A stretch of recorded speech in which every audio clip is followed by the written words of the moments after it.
Hello student, SST भी सुनील में आपका फिर से एक बार स्वागत है। मेरा नया टॉपिक आपके सामने है आज औद्योगिकरण का युग। ओके, इस औद्योगिकरण का मतलब है जब नए नए उद्योग इंडस्ट्रीज लगनी शुरू हुई। कहाँ पर? ब्रिटेन में। उपनिवेश उपनिवेश के बल पर इन लोगों ने इतना पैसा कमाया कि अपने देश में एक अच्छा डेवलपमेंट किया और उद्योग लगाए और वस्तुएं बना करके दुनिया भर के देशों को बेचा। तो औद्योगिकरण शुरू होता है। ये आपका जो लेसन है शुरू होता है, एक पॉल म्यूजिक कंपनी है।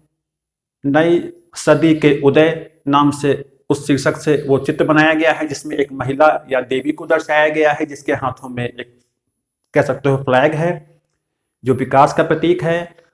वो वो पंख रूपी पहिए के ऊपर उसका पैर रखा है जो भविष्य की ओर उड़ान कर रही है, और उसके ऊपर विकास के प्रतीक camera, television, bridge, rail, ship, printing press सब दर्शाए गए हैं।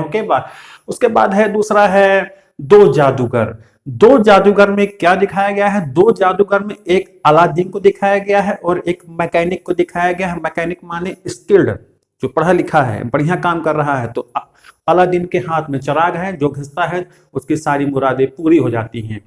यानी कि एक कल्पना पूर्व, यानी कि पश्चिम के देशों को उन पश्चिम के देशों का एक प्रकार से मजाक बनाया गया। ओके,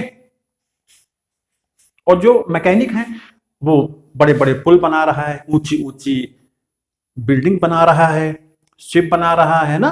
तो हर प्रकार से वो नई युग की शुरुआत उसमें दिखाई गई है उस चित्र में, है ना। तो आप लोग को याद रखना है, औद्योगिक क्रांति से पहले, यानी कि इंग्लैंड में औद्योगिक क्रांति से पहले क्या प्रोडक्शन नहीं होता था? उत्पादन नहीं होता था? नो, ऐसा नहीं है। उत्पादन हो रहा था, वो भी अंतरराष्ट्रीय बाजार के लिए।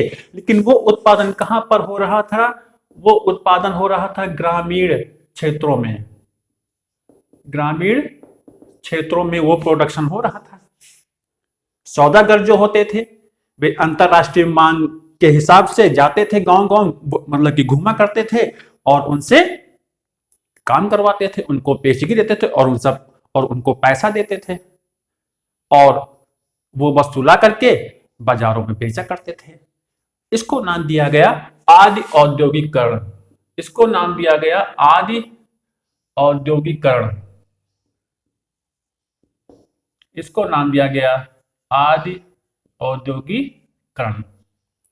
आज तो विकास शुरू हो चुका था। ग्रामीण क्षेत्रों की ओर ही ये क्यों भाग रहे थे? क्यों प्रोडक्शन वहीं से हो रहा था? क्योंकि शहरी क्षेत्रों में जो गिल्ड होते थे, व्यापारिक संघ, जो गिल्ड होते थे, गिल्ड होते थे, व्यापारिक संघ, वे वे शहरी क्षेत्रों में अधिकार जमाए बैठे थे। नए व्यापारियों को आने का मौका ही नहीं देते थे, चाहे वो शहरी दस्तकार और गिल्ड। ओके, तो नए व्यापारियों के लिए ये ग्रामीण क्षेत्र ही सबसे बड़ा, सबसे अच्छा विकल्प थे, जहां से वो प्रोडक्शन करवाते थे और माल ला करके बेचा करते थे। उसके बाद दो तीन नाम आते हैं, आप देखेंगे। स्टेपलर्स। स्टेपलर्स लोगों से ये सौदागर व्यापारी लोग ऊन खरीदते थे और उस ऊन से तागा बना करके वो बुनकरों के पास पहुंचाया जाता था। बुनकर माने पुलर्स। ओके, पुलर्स के पास पहुंचाया जाता। उसके बाद बुनकर, इसका मतलब होता है, आप लोग लिख लोगे, बुनकर। उसके बाद रंगसाज के पास जाता था, जहां पर उस कपड़े को रंगा जाता था। कह सकते हो लंदन एक फिनिशिंग सेंटर हो चुका था। ब्रिटेन में फिनिशिंग सेंटर हो चुका था, जहां से उसके बाद वो माल ब्रिटेन में खुद और अंतरराष्ट्रीय मार्केट में घूमता था, बिकता था। उसके बाद ये आप लोगों ने देखा, इन चीजों को आप नोट कर लेंगे। उसके बाद कारखानों का उदय 1730 के दशक में, 1730 के दशक में इंग्लैंड में औद्योगिक क्रांति होती है। इंग्लैंड में औद्योगिक क्रांति होती है। रिचर्ड आर्कराइट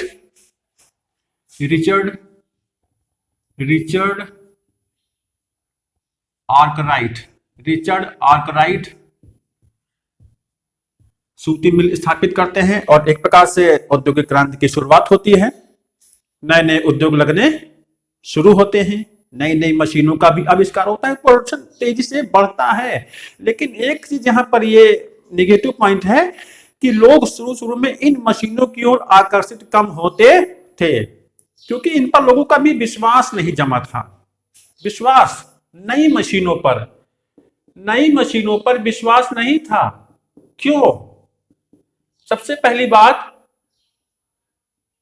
महंगी मशीनें, बिगड़ जाने पर उनका खर्च भी ज्यादा आता था। रख रखाव यानी कि मेंटेनेंस, सब बहुत कुछ थी ये सब। और इसके अलावा जिन लोगों ने इसको बनाया था वो कह सकते हो कि दावा भी नहीं कर सकते थे कि ये मशीन कितना चले, कितना अच्छा वर्क करेगी। तो इस वजह से कुछ अविश्वास था लोगों में, तो लोग मानव श्रम को ही ज्यादा महत्व देते थे। इसका सबसे बड़ा एग्जाम्पल है भाप इंजन, स्टीम इंजन। इसका सबसे बड़ा एग्जाम्पल है भाप इंजन यानी कि स्टीम इंजन। थॉमस न्यूकॉमन ने जो स्टीम इंजन बनाया था उसमें कुछ तकनीकी कमियां थी। उसके बाद जेम्स वाट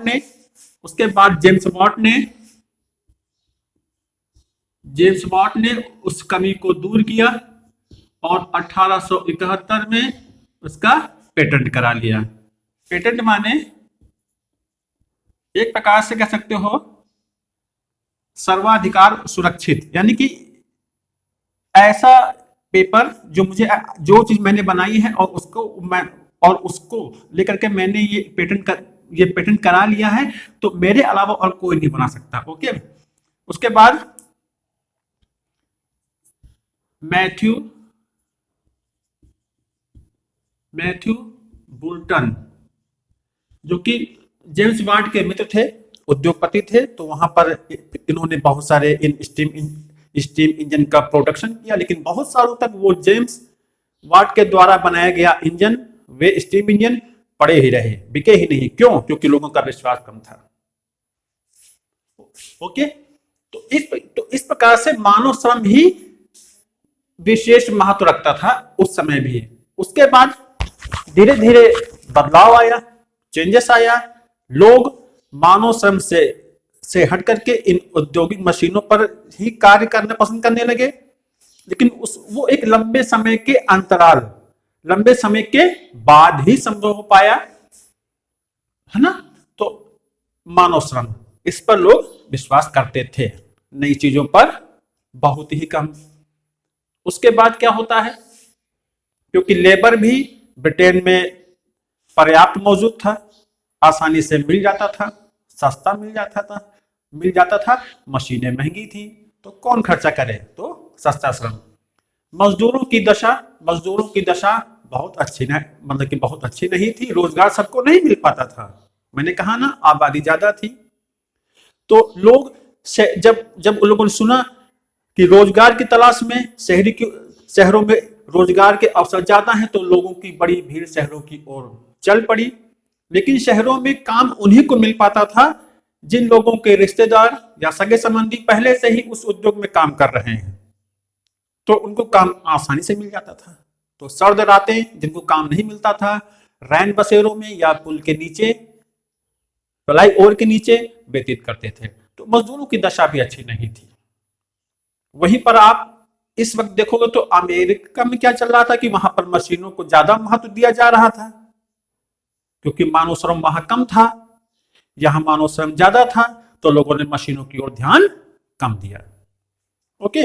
तो मजदूरों की दशा अच्छी नहीं थी, रोजगार नहीं मिल पाता था। कुछ उद्योग धंधे ऐसे थे जहां पर मौसमी काम होता था, जैसे प्रिंटिंग वाला, क्रिसमस आने वाला है तो कार्ड छपने हैं, है ना। तो इस प्रकार के कुछ उद्योग थे जहां पर काम मौसमी चलता था, उसके बाद लोग बेकार हो जाया करते थे काम की तलाश में, या ऐसे ही रह रहे हैं ना। तो मजदूरों की दशा पहले भी नहीं अच्छी थी लेबर की, और आज भी आप लोग देखते ही हो, लेबर अशांत है, शांत नहीं है उसकी उम्मीदें पूरी नहीं हो पाती है ना, तो वर्ग संघर्ष है वो चला ही करता है। तो ये चीजें आपने देखी अभी तक।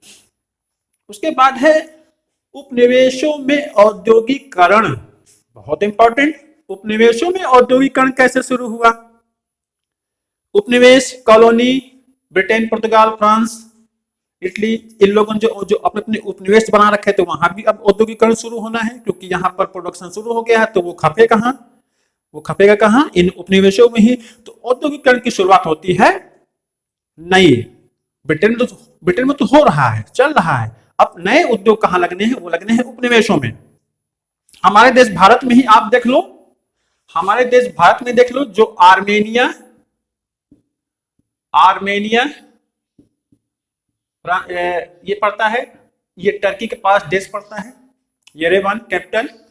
और इसके अलावा पारस के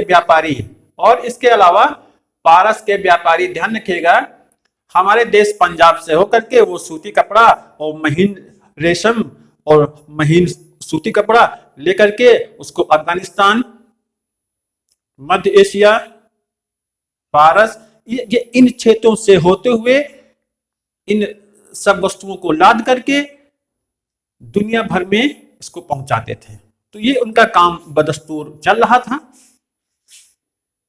छोटा सा मैप है, सूरत ये पड़ता है गुजरात में ही, तो सूरत बंदरगाह का संबंध किससे था? सूरत बंदरगाह का संबंध किससे था? लाल सागर और फारस की खाड़ी पर स्थित बंदरगाहों से। तो व्यापार पश्चिम की ओर यहां से चल रहा था। इसके अलावा मछलीपट्टनम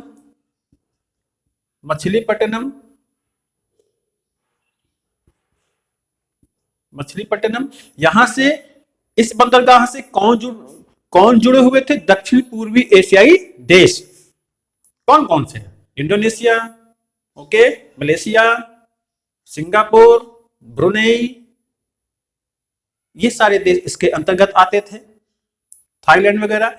तो ये उनसे जुड़े हुए थे, पूरब के व्यापार से, ये पश्चिम के व्यापार से जुड़ा हुआ बंदरगाह। उसके बाद ये आराम से उत्पादन कर रहे थे और व्यापार बढ़िया चल रहा था हिंदुस्तान का। सबसे ज्यादा मांग किसकी थी? महीन सूती कपड़े की भारत में होता था, और रेशम की, इन चीज का व्यापार होता था। सौदागर गांव गांव जाकर के ये उत्पादन कराते थे, जैसा कि आपने देखा यूरोप में चल रहा था। तो इस प्रकार से यह व्यापार चलता था, तैयार माल पहुंचता था बंदरगाहों पर, जहां पर बड़े बड़े पानी के जहाजों के मालिक और बैंकर रहते थे और उसका मोल भाव होता था। उसके बाद ये सौदेबाजी होती थी और व्यापार चल रहा था। उसके बाद ऐसा क्या बदलाव आया? उसके बाद बदलाव क्या आया? 1760 और 1770 के दशक में बदलाव आया। ये वही समय है जब प्लासी और बक्सर का युद्ध होता है 1757 और 1764 में, और जब बंगाल पर अंग्रेजों का अधिकार स्थापित हो जाता है। वो उनके अधिकार में धीरे धीरे सब आने लगता है, ये व्यापार। तो ये मायने रखता है ये दशक, और प्लासी का युद्ध और बक्सर का युद्ध ये मायने रखता है। उसके उपरांत क्या शुरू हुआ? अंग्रेजों का व्यापारिक खेल, और भारतीय व्यापारी उनके आगे अब टिक नहीं पा रहे थे, है ना। उसके बाद सूरत, मछलीपट्टनम का महत्व घट गया। अब अंग्रेजों के हाथ में सबसे पहले बंगाल आया था, तो अब महत्व किसका बढ़ेगा? बंगाल का महत्व बढ़ेगा। और दूसरा बंबई का महत्व बढ़ेगा। बंबई, ये देखिए, सूरत, मछलीपट्टनम का महत्व खत्म, अब महत्व किसका है? बंगाल का और बंबई का, यानी कि कोलकाता का। तो इस प्रकार से जो जो शहर जब भारतीयों का व्यापार था, तो उस समय जो शहर डेवलप किए, वो अंग्रेजों के समय में वही शहर अब पतन के गर्त पर जा रहे थे, उनका पतन हो रहा था। अब आबादी किस ओर बढ़ रही थी? बंबई की ओर और बंगाल की ओर। नगरीकरण यानी कि शहरीकरण अब सब कुछ इन्हीं दो क्षेत्रों में हो रहा था, क्योंकि व्यापार हो रहा है। व्यापार की तलाश में वहां पर रोजगार के अवसर भी ज्यादा होंगे, तो ग्रामीण क्षेत्रों से शहरी क्षेत्रों की ओर लोग अब ज्यादा बढ़ेंगे। ओके, तो इस वजह से इनका महत्व बढ़ गया और ये डेवलप कर गए। उसके बाद आपने देखा कि किस प्रकार से अंग्रेजों ने व्यापार पर अपना क्या किया, अधिकार जमा लिया। और इजारेदारी प्रथा के द्वारा भू राजस्व व्यवस्था, जिसके तहत लोगों को ठेके पर दी जाती थी, वो भी उनके अधिकार में आ गई 1772 से वारेन हेस्टिंग्स के द्वारा। तो एक प्रकार से जमीन पर पूरा अधिकार, व्यापार पर पूरा अधिकार किनके द्वारा? उपनिवेशी शक्तियों के द्वारा। और भारतीय व्यापारी और किसानों का काम, इनका काम चौपट, व्यापार चौपट भी किया गया है। भारतीय वस्तुओं पर आयात और निर्यात कर बढ़ा करके, और ब्रिटेन की वस्तुओं पर आयात और निर्यात कर घटा करके। ओके, इसके बाद आपने देखा इस प्रकार से व्यापार सब समाप्त किया गया, जो भारतीयों के अधिकार में था। उसके बाद लिखा है भारत में मानचेस्टर का आना। मानचेस्टर कहां पड़ता है? ब्रिटेन में। सूती वस्त्र उद्योग का सबसे बड़ा केंद्र है ब्रिटेन का। एक बोस्टन भी है जो कि संयुक्त राज्य अमेरिका में पड़ता है। तो भारत में मानचेस्टर का आना इस ओर संकेत करता है कि मानचेस्टर में जो सूती वस्त्रों का उत्पादन हो रहा था, ओके, जो वहां पर प्रोडक्शन हो रहा था, अब वहां का प्रोडक्शन पूरा ला करके कहां पर? भारतीय बाजार में पाट दिया गया सस्ते दामों पर, क्योंकि वो मशीन से बन रहा था, कम समय में अधिक प्रोडक्शन। और हमारे यहाँ का सारा काम हाथों से होता था, तो वो महंगा भी था, क्योंकि उस समय मानव श्रम बहुत लगता था, तो उसकी डिमांड कम पड़ गई और उनकी मांग, उनके द्वारा बनाई गई वस्तुओं की मांग बढ़ गई, क्योंकि वो सस्ता था। तो इस प्रकार से मानचेस्टर भारत आया, यानी कि मानचेस्टर में बनी हुई या बने हुए सूती वस्त्र और अन्य उत्पाद आकर के हमारे देश में बिकने लगे। मार्केट विदेशी वस्तुओं से भर गया। इस प्रकार से भारत का उद्योग चौपट हो गया, जो भारतीयों का था, जो भारतीयों के अधीन था। उसके बाद प्रारंभिक उद्यमी यानी कि इसके बाद कुछ भारतीयों ने भी कोशिश करनी शुरू की। भारत में पहला उद्योग सूती वस्त्र उद्योग 1854 में बंबई में स्थापित होता है।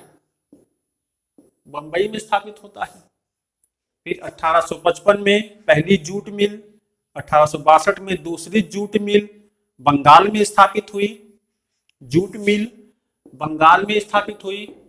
सभी जानते हैं बंगाल में जूट का बड़े पैमाने पर प्रोडक्शन होता था और आज भी होता है, क्योंकि बंगाल का जब बंटवारा हो गया है ना, तो जूट उत्पादक क्षेत्र ज्यादातर बंगाल के अधीन चले गए और इंडस्ट्री जो थी वो ज्यादातर हमारे देश में रह गई, तो है ना, तो उसका प्रभाव पड़ा। ओके, तो 1854 में पहली बंबई में सूती मिल, फिर जूट मिल 1855 में और 1862 में स्थापित हुई। इस प्रकार से भारत में भी भारतीयों ने भी, जो उद्यमी थे, उन्होंने भी नए नए उद्योग लगाने शुरू किए। जैसे द्वारका नाथ टैगोर मैं यहां लिखे देता हूं। द्वारका नाथ टैगोर पेटिट, ओके, और घनश्याम दास बिरला, घनश्याम घनश्याम दास बिरला, इन लोगों ने भारतीय उद्योगों को गति प्रदान की और चीन से व्यापार शुरू किया। इस प्रकार से आपने देखा कि कुछ भारतीयों ने भी अपना एक अहम रोल अदा किया।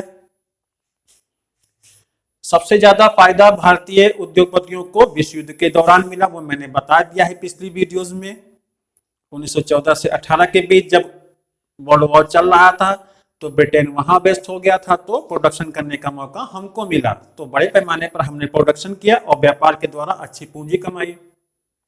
ओके, तो इस प्रकार से भारतीय उद्यमियों ने भी भारत के औद्योगिक विकास में अपनी महत्वपूर्ण भूमिका निभाई। ओके, उसके बाद एक चीज आती है, लेबल क्या है। मैनचेस्टर से बन करके आने वाली वस्तुओं पर लेबलिंग होती थी, उस पर लेबल लगाया जाता था। आप कोई भी प्रोडक्शन खरीदो, कोई भी प्रोडक्ट खरीदो आप अगर, तो उस पर आप देखते होगे, जैसे कोई मेडिसिन लाए हो या कोई चीज लेके आओ, उस पर लेबल लगा होता है जिस पर पूरा कंपनी का नाम लिखा होता है, कहां बना है, उसकी मैन्युफैक्चरिंग डेट क्या है, एक्सपायरी डेट क्या है, ये सब चीजें जिस चीज पर मेंशन होती है उसको कहते हैं लेबल। ओके, उसको कहते हैं लेबल। ऐसे लगा होता है, उस पर सारी चीजें नोट आउट होती हैं जिनको पढ़ करके हम जान सकते हैं। तो इस लेबल की भी शुरुआत हुई मैनचेस्टर से बन करके आने वाली वस्तुओं पर उनको जब लगाया गया, तो उसके बाद हमारे देश में भी ये लेबल की प्रथा शुरू हो गई लगाने की, जो अब तो हर जगह है। आप देखोगे कृष्ण भगवान सरस्वती की सनलाइट माचिस पर चित्र दिखाया गया है।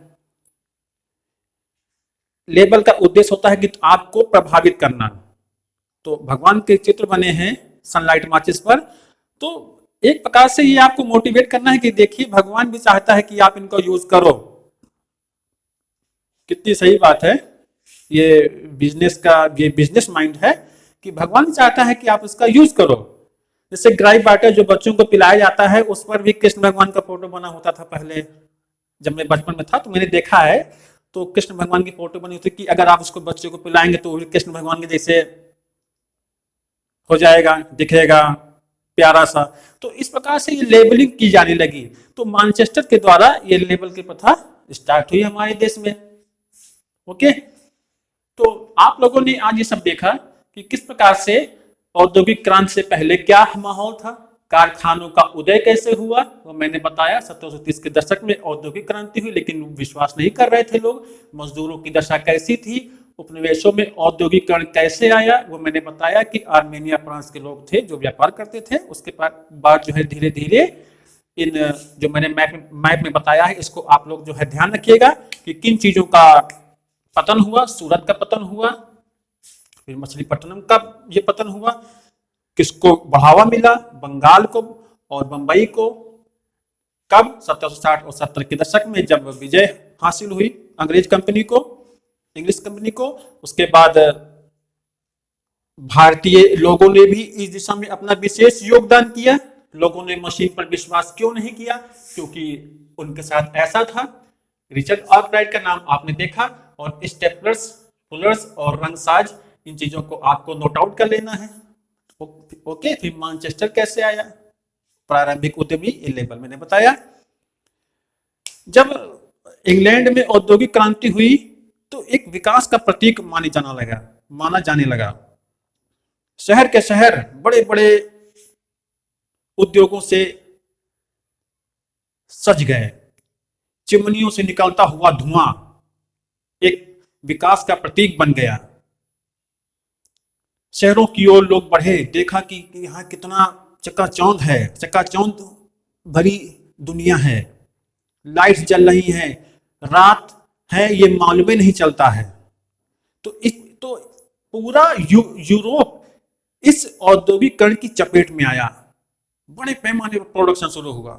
ओके, तो इस प्रकार से आपने देखा औद्योगिकरण का युग।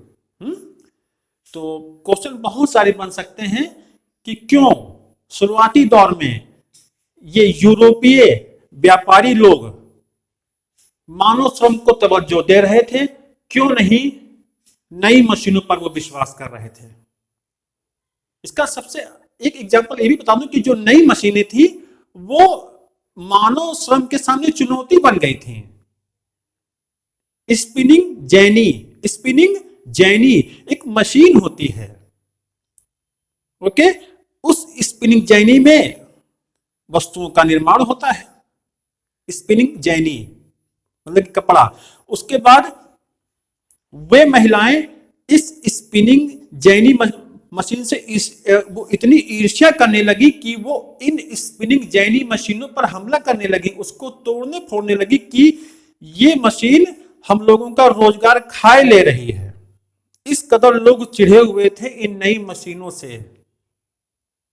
तो steam engine, spinning jenny machine, ये मैंने आपको बताया है ना। तो ये लोगों को एक दुश्मन के जैसे दिख रही थी। तो इस प्रकार से आने वाले समय में लोगों को इन मशीनों को स्वीकार करना पड़ा। आज आप देख ही रहे हो, ये मशीनीकरण का युग है।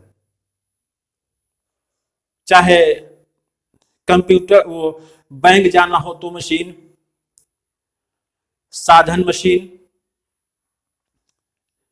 कोई निर्माण कार्य हो रहा है तो उसमें भी मशीनें महत्वपूर्ण भूमिका अदा कर रही हैं। तो ये जो मशीनीकरण का युग है, ये मानव के लिए अब जरूरत बन गई है। कभी हम लोगों ने इसका विरोध किया था, आज हम उसी का सपोर्ट कर रहे हैं। खुद गांधी जी भी औद्योगिकरण का विरोध करते थे, कहते थे कि ये बड़ी बड़ी फैक्ट्रियां लोगों का रोजगार खा जाएंगे। उद्योग शुरू होना चाहिए बेसिक लेवल से, यानी कि ग्रामीण क्षेत्रों से उद्योगों की शुरुआत होनी चाहिए। ये गांधी का खुद मानना था। उन्होंने कहा कि कुटीर उद्योगों को महत्व दिया जाना चाहिए और उनको बढ़ावा दिया जाना चाहिए। औद्योगिकरण का वो खुद विरोध कर रहे थे। तो इस प्रकार से ये सोशल साइंस है, विचारधाराएं पनपती हैं, खत्म होती हैं, लेकिन उनको हम नकार नहीं सकते हैं। ओके, तो ये था मेरा आज का टॉपिक, औद्योगिकरण का युग। आपको कैसा लगा कमेंट बॉक्स में जरूर लिखिए और पूरा वीडियो जरूर देखिए और सबको शेयर भी करिए, सब्सक्राइब भी करिए और लाइक भी करिए, ताकि मेरा भी हौसला बना रहे। मैं अपना हौसला तो नहीं गिरने दूंगा आप लोगों में, और मुझे पूरा यकीन है कि आप मेरे साथ जुड़े रहेंगे और इसी तरीके से मैं आप लोगों के लिए और भी अच्छे टॉपिक लाता रहूंगा। मिलते हैं आपको नेक्स्ट वीडियो में। Thank you.